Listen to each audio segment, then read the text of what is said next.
అరే ఏమైంది నీకు? ఇందాకంత ఉబలాట పడిపోయావు, ఇప్పుడు గొప్పలకు పోతున్నావా? చెప్తున్నాను, మా అక్క మూడు చేంజ్ అయిపోయిందనుకో ప్రాబ్లం లో పడిపోతావు. ఇక మాట్లాడకుండా చేచాపు. త్వరగా రింగ్ పెట్టు వదినా, అన్నయ్య చేచాపాడు చూడు. బుల్బుల్ అది 2 నిమిషాలు ఆగాలి, ముందు రింగ్ పెట్టించుకో, తర్వాత మనం మాట్లాడుకోవచ్చు. అరే పెట్టే తల్లి.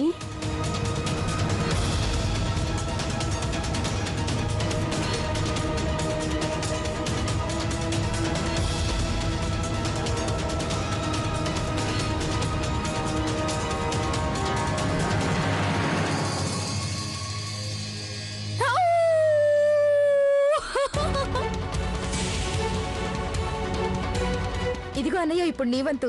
ఎంత కాన్ఫిడెంట్ గా ప్రజ్ఞవదనికి ప్రపోజ్ చేశావో అంతే కాన్ఫిడెంట్ గా ఇప్పుడు రింగ్ కూడా తొడిగి.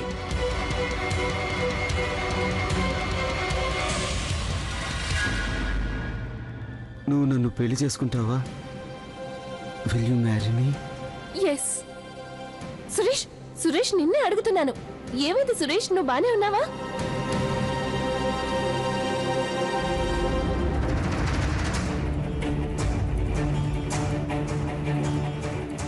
సురేష్ గారు తొందరగా కానివ్వండి, ఇప్పుడు ఉంగరం పెట్టాల్సింది మీరే.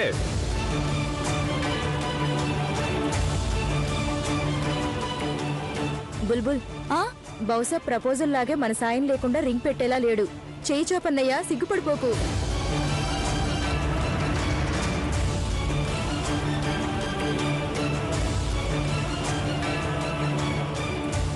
అరే ఎందుకంత సిగ్గు?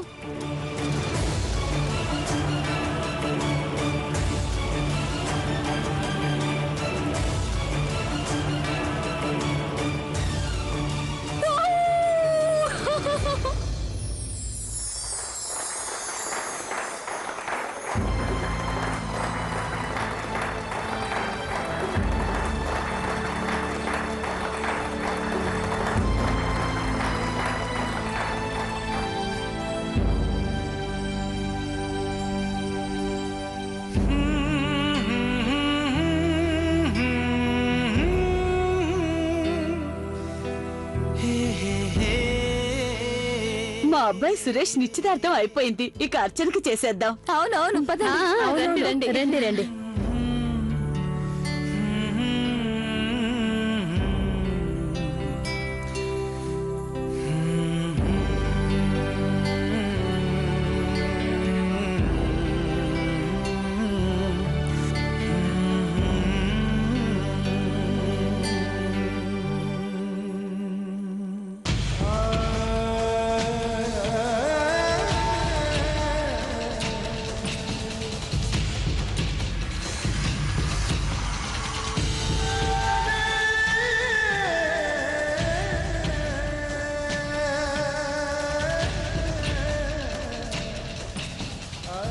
సురేష్, ఇదేంట్రా ఎలా జరిగింది? నువ్వు చెప్పిన ప్రకారం బుల్బుల్తో ఎంగేజ్మెంట్ అన్నావు, మరి ఇప్పుడేంటి ఇలా? అరవింద్, ఇది సరైంది కాదు.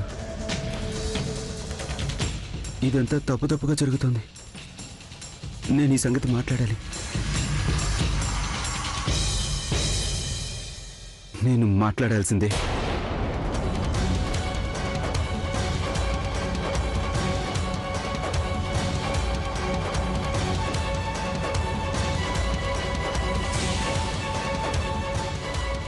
ప్రజ్ఞ, ప్రజ్ఞతో తర్వాత మాట్లాడొచ్చు. పురోహితులు గారు రమ్మంటున్నారు. అరే ముందు ఆనవాయితీలన్నీ పూర్తి చేయాలి కదా పిల్లకి. తరిక జీవితాంతం నీతోనే ఉంటుంది, అర్థమైందా?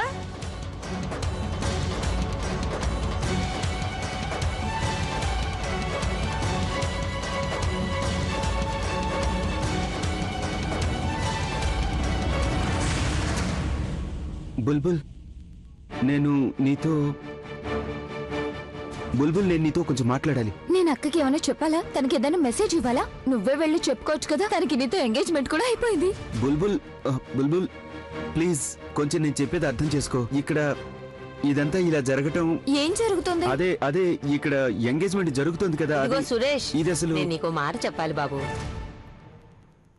నీకు తెలియంది కాదు, మా అమ్మాయి ప్రజ్ఞ చాలా అమాయకురాలు, అలాగే తెలివైంది కూడా. నేను అడిగేది ఒకటే, నువ్వు తన మనసు ఎప్పుడు కష్టపెట్టావు కదా. సురేష్, నేను మీ ఇద్దరికి దిష్టి తీస్తాను. మీ ఇద్దరికి ఎవరి దిష్టి తగలకూడదు. ఒక్క నిమిషం సురేష్, నేను నీతో మాట్లాడాలి. అదే నేను కూడా నీతో కొంచెం మాట్లాడాలి ముందు ప్లీజ్. నేను చెప్పేది విను. Suresh, I'm very sorry. Function పూర్తి కాకముందే నేను వెళ్ళిపోవాల్సి వస్తుంది. కానీ నీకు తెలుసు కదా, సాయంత్రమే నా ఫ్లైట్. మా బాస్ ఏమో 1 number horrible man. I have to be there on time. Bulbul, నేను చెప్పేది కొంచెం అర్థం చేసుకో. ఇంకేం ఈ చెప్పదు. జరుగుతున్నది నా దగ్గర కొంచెం కూడా టైం లేదు. అయితే వెళ్ళడానికి ముందు నేను మా అక్కతో బావగారితో డాన్స్ చేయాలనుకుంటున్నాను. బుల్బుల్. అందరూ వినండి ఎవ్రీబడి ప్లీజ్. నేను మా బావగారితో డాన్స్ చేయాలనుకుంటున్నాను. మ్యూజిక్.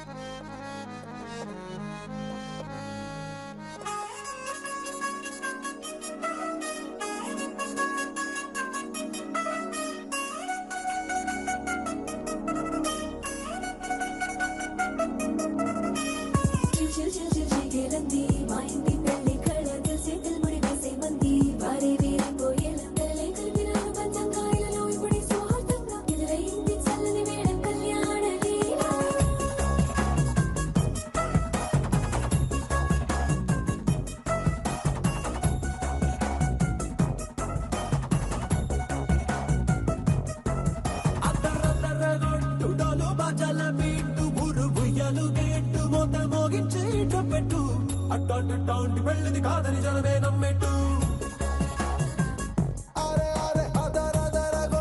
ఇది వరకి లాంటి పెళ్లి లేనట్టు.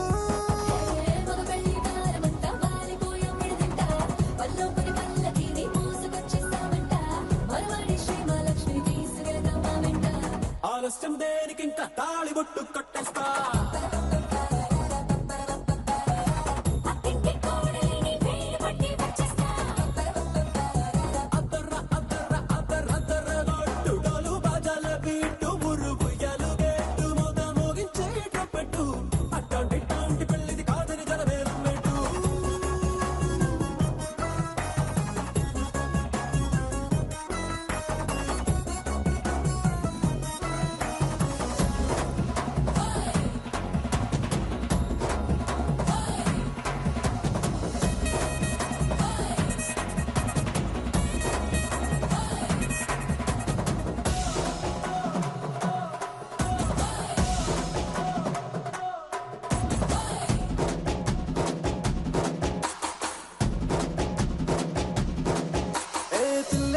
ఎరుపు బంగారం కలగలుపు పిల్లోడే కట్టమిచ్చుకోక తప్పదు.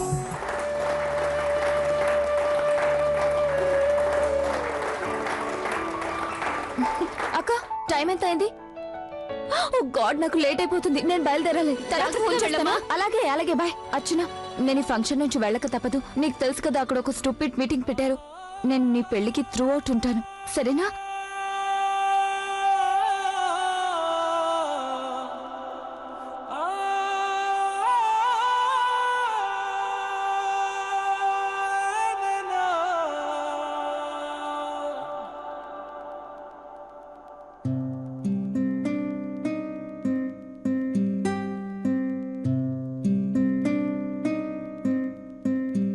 Suresh, thank you. నన్ను ఇంతగా సంతోషపెట్టినందుకు థ్యాంక్స్. నాకింకా నమ్మకం కుదరడం లేదు. నీకొకటి చెప్పనా సురేష్, నేను ఇంతవరకు ఎవరికీ చెప్పలేదు. ఆ రోజు నా పెళ్లి చెడిపోయినప్పుడు చాలా బాధపడ్డాను. హఠాత్తుగా నా మీద నాకు కాన్ఫిడెన్స్ లేకుండా పోయింది. ఇక జీవితం అంతా ఒంటరిగానే గడపాలేమో అనుకున్నాను. ఎందుకంటే నేను అంత అందగత్తెని కాదు. ఎప్పుడు నాకు పెళ్లి చూపులు జరిగినా మా అమ్మ బుల్బుల్ని ఆ చుట్టుపక్కల ఎక్కడా రానిచ్చేది కాదు. అలా చేయడం అమ్మకి ఇష్టం లేదని నాకు తెలుసు. అలాగే నాకు కూడా ఇష్టం లేదు. తను నా చెల్లెలు, తనని ఎంతగానో ప్రేమిస్తున్నాను నేను. ఎవరైనా నాకు బదులుగా తనని ఇష్టపడ్డారు అంటే, తనే కావాలి అనుకున్నారంటే అందరికంటే నేనే ఎక్కువ సంతోషిస్తాను. కానీ ఇవాళ అమ్మాయి బుల్బుల్ కి స్వయంగా చెప్పింది. తను స్వయంగా తన చేతులతో ఈ ఉంగరాన్ని నాకిచ్చి నీకు తొడగమని చెప్పింది. సురేష్, అసలు నేను ఇదంతా మాటల్లో చెప్పలేను. నువ్వు నాకు ఈరోజు ఎంత సంతోషాన్ని ఇచ్చావు. నువ్వు నన్ను కోరుకోవడం చాలా సంతోషంగా ఉంది. నువ్వంటే నాకు మొదటి నుంచి ఇష్టమే సురేష్. కానీ ఆ సంగతి, అది బుల్బుల్ని నేర్పిస్తూ ఉంటుంది కదా, నువ్వు దాన్ని పట్టించుకోకు. ఒకవేళ తన అన్న మాటలకి నీకెప్పుడైనా బాధ అనిపిస్తే దానికి నేను సారీ చెప్తాను. కానీ ఇక మీదట తన వల్ల నీకు ఎలాంటి ప్రాబ్లము రాదు. పైగా తనే స్వయంగా మనకెంత సాయం చేసిందో చూసావుగా. తనకి నేనంటే చాలా ఇష్టం. కానీ తను కొంచెం నాకు భిన్నంగా ఉంటుంది. ఎన్నో కలలు కంటూ ఉంటుంది. తనకంటూ ఒక రాజకుమారుడు రావాలని ఆలోచిస్తూ ఉంటుంది. ఐ హోప్ తను కోరుకున్నవాడు తనకి దొరుకుతాడు.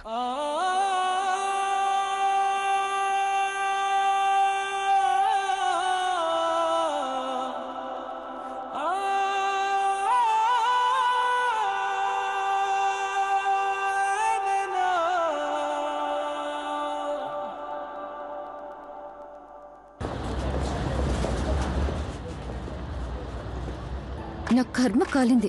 ఇలాంటి ఫ్లైట్ తో అవుట్ ఆఫ్ స్టేషన్ కి వెళ్లాల్సి వస్తుంది.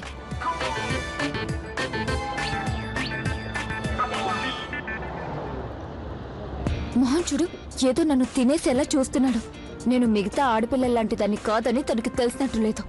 ఫంక్షన్ సగంలో వదిలేసి వచ్చినందుకు తన యాటిట్యూడ్ చూస్తుంటే నేనేదో క్రైమ్ చేస్తున్నట్టు చూస్తుంది. ఈ అమ్మాయిలు ఉన్నారే, ఏమైనా తిందామా? థ్యాంక్ గాడ్, కాసేపైనా వీడి గొడవ తప్పుతుంది.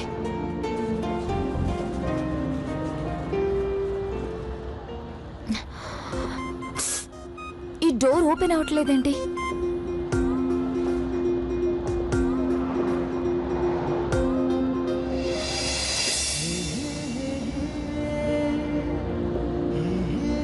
నువ్వు బయటికి వెళ్ళి డోర్ తీయచ్చుగా.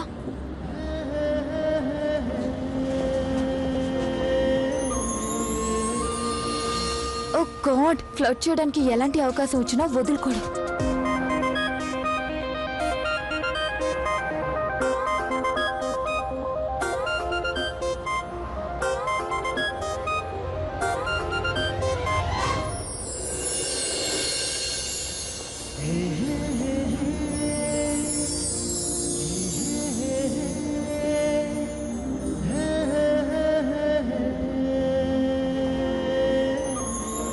వెళ్దామా? వస్తున్నాను. డోర్ తీసే సాకుతో దగ్గరికి రాలేకపోయేసరికి రాయి తగిలి పడిపోయేలా చేశాడు. Such flirt he's yeah. మా అక్కేమో తన హీరోతో కలుసుంటే నేను ఈ విలన్ తో కలిసి ఉండబోతున్నాను. ఇదేం బాలేదురా. ఇప్పుడు చూడు ఏమైందో. ఏదో అపార్థం కారణంగా అమ్మాయి మారిపోయింది. నీకు ఏమీ తెలియని అమ్మాయికులో నువ్వేమో ఇక్కడ చేతులు ముడుచుకుని కూర్చున్నావు. ఇప్పుడు ఏం చేయటం నేను? అరే, నువ్వు ఇప్పుడు వెళ్ళి నీ మనసులో మాట ఆ పిల్లకి చెప్పలేదనుకో, తనకు నీతో పెళ్లి చేసేస్తారు. వెళ్ళి వాళ్ళకి చెప్పేరా నువ్వు ప్రజ్ఞాని కాదు బుల్బుల్ని ప్రేమిస్తున్నావని. అది చెప్పడానికి నేను చాలా ప్రయత్నించాను, కానీ ఎవరైనా నేను చెప్పేది వినిపించుకుంటేగా. హాయ్, నేను అనేదేమిటి? నన్ను అక్కడికి వెళ్ళి ఏమని చెప్పమంటావు? నేను ప్రజ్ఞని ప్రేమించడం లేదు, బుల్బుల్ని ప్రేమిస్తున్నాను. నా పెళ్లి బుల్బుల్తో చెయ్యండి అని చెప్పమంటావా? అక్కడ మా చెల్లెలి పెళ్లి కూడా జరగబోతుంది, అది ఆలోచించు. అక్కడ నేనేమైనా గొడవ చేస్తే నా స్వార్థం కోసం నా చెల్లెలి సంబంధం చెడగొట్టివాడిని అవుతాను కదా. బాగుంది, బాగా చెప్పి. నేను ఆ మాట ఎప్పుడన్నా సురేష్? రై, ఆ రోజు నువ్వు తనకు చెప్పలేకపోయావే అనుకుందాం, కానీ ఇప్పుడు చెప్పగలవు కదా. కనీసం ఇంకెవరికి కాకపోయినా ప్రజ్ఞాకైనా చెప్పచ్చు కదరా నువ్వు. వెళ్ళి తనకు చెప్పే నిజం. అయినా తను నీ బెస్ట్ ఫ్రెండ్, చాలా ప్రాక్టికల్, తనైతే అర్థం చేసుకోగలదు. ఆ తర్వాత నీ ఇష్టం. అవును, నువ్వు చెప్పింది కరెక్టే. నేను ప్రజ్ఞకు మొత్తం నిజం చెప్పేస్తాను. నేను ప్రజ్ఞకు మొత్తం చెప్పేస్తాను.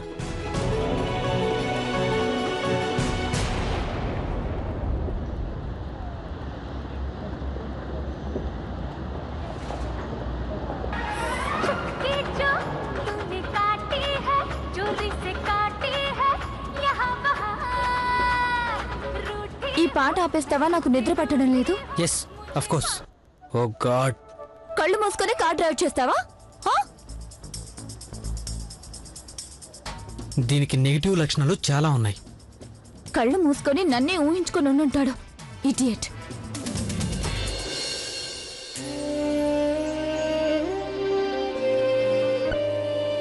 అక్క, ఇదిగో రింగ్. బావగారు ఇక వెయిట్ చేయలేరనుకుంటా.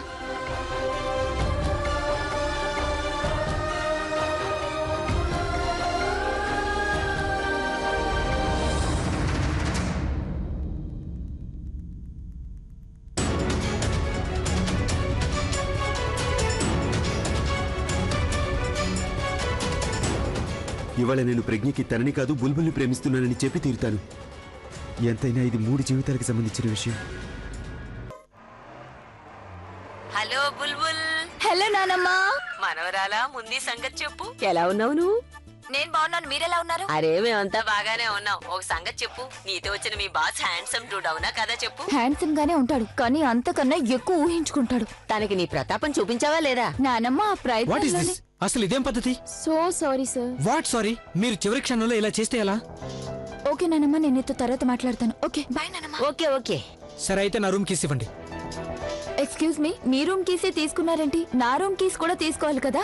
నేను అలాగే అనుకున్నాను, కానీ అలా జరగలేదు. ఎనీవే, వీళ్ళ హోటల్లో ఒకే రూమ్ ఉందట. ఇక మిగతా హోటల్స్ లో కూడా నేను చెక్ చేశాను, ఎక్కడ ఖాళీ లేదు, అన్ని full. We have to share it. Okay? అదేంటి? How can I mean I can't share like that. మీరు నాకు ముందే ఎందుకు చెప్పలేదు? నాకు కూడా ఇప్పుడే తెలిసింది. నేను 2 రూమ్లే బుక్ చేశాను, కానీ వీళ్ళేమో ఒకే ఒక డబుల్ రూమ్ ఉందంటున్నారు. నేనేం చేయను? నేను మీతో మాట్లాడాలి, కూర్చోలా రండి. చెప్పు.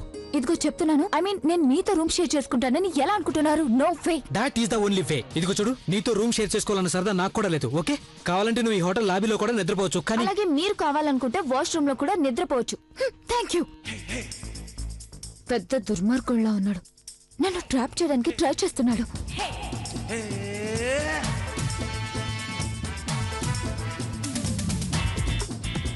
చూడండి ప్లీజ్ అండర్స్టాండ్, నేను అమ్మాయితో కలిసి రూమ్ షేర్ చేసుకోలేను. సార్ మీరు కూడా అర్థం చేసుకోండి, మేము మీకు హనీమూన్ సూట్ ఇచ్చాం. What? Honeymoon suit?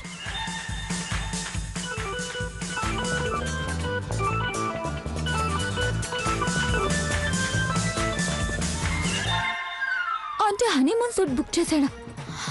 What a type of man. I'm sure ఇదంతా హోటల్ వాళ్ళకి డబ్బు ఇచ్చే చేయించి ఉంటాడు కావాలని. నాతో ఒంటరిగా ఉండాలని ఇదంతా చేస్తున్నాడు. నేను ఒంటరిగా ఉండదలుచుకున్నాను. Please try to understand. నేను ఎక్స్ట్రా పే చేయడానికి కూడా రెడీగా ఉన్నాను. AC or non AC, double bed, single bed, I don't care. I need a separate room please. Okay sir, I will try. కార్లో వస్తున్నప్పుడే నేను ఆ పిల్లని భరించలేకపోయాను. She mad. నేను పిచ్చిదాన్ని అనుకుంటున్నాడు. ఇంత పెద్ద హోటల్లో ఇంకో గది లేకుండా ఎలా ఉంటుంది? ఇదంతా కావాలనే చేస్తున్నాడు తను. నా పేరు బుల్బుల్. తను చేయాలనుకుందే నేను జరగనివ్వను.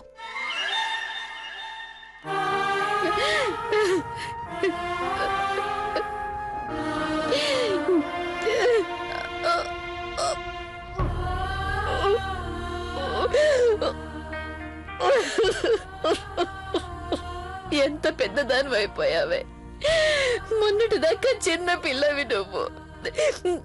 నిన్నెలా పంపించాల్సి వస్తుంది తల్లి. ఇదిగో సరళ, ఎంతసేపని అలా ఏడుస్తూ ఉంటావు? ఇది సంతోషించాల్సిన సమయం. 2 ఫంక్షన్లు చక్కగా జరిగిపోయాయి. అన్నిటికంటే ముఖ్యం, మన ప్రజ్ఞకి నిశ్చితార్థం అయిపోయింది. ఇక ఊరుకో తల్లి.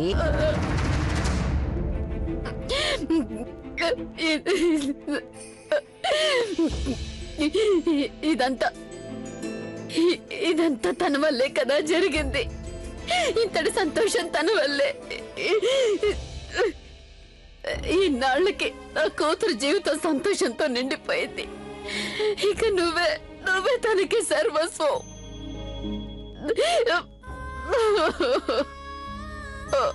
నీ వల్లే మా ప్రజ్ఞ జీవితంలో సంతోషం వచ్చింది సురేష్.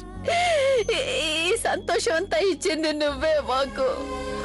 నువ్వు సదా సంతోషంగా ఉండాలి, ఆనందంగా ఉండాలి, ఆనందంగా ఉండాలి, చాలా సంతోషంగా ఉండాలి.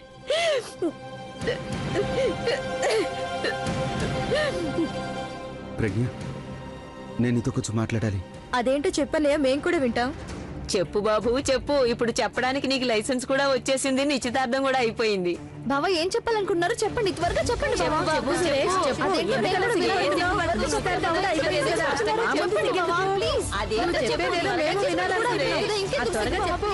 ఆపండి, ఇక చాలు, ఇక చాలు, ఇక చాలు, ఇక చాలు, ఇక చాలు. ఇవాళ జరిగేది నేను ఇష్టపడి జరగలేదు, అలాగే ఇదేమి పైవాడి నిర్ణయం కాదు. ఇదంతా జరిగేదంటే కేవలం ఒక అపార్థం కారణం. అపార్థమా? ఏంటి అపార్థం? అదే ఆంటీ గారు, నేను ప్రజ్ఞని ప్రేమిస్తున్నానని మీరంతా అపార్థం చేసుకున్నారు. కానీ నిజం ఏమిటంటే నేను ప్రజ్ఞని ప్రేమించడం లేదు. నేను బుల్బుల్ని ప్రేమిస్తున్నాను.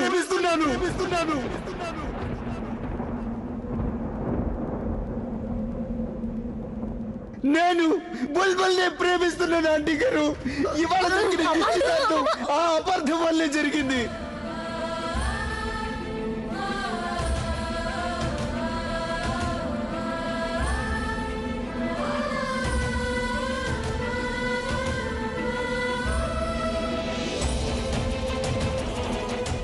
సురేష్,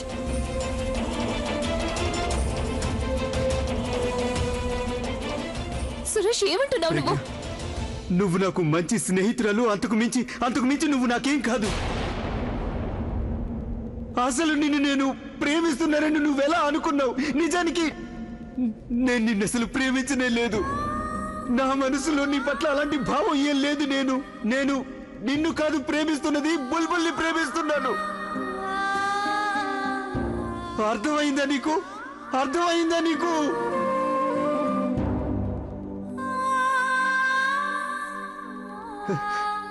నేను ఈ ఎంగేజ్మెంట్ అంగీకరించను.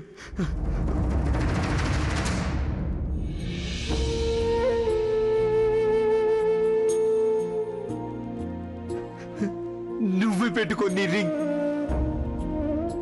నేను ఇప్పుడే ఈ క్షణమే ఈ ఎంగేజ్మెంట్ ని రద్దు చేస్తున్నాను.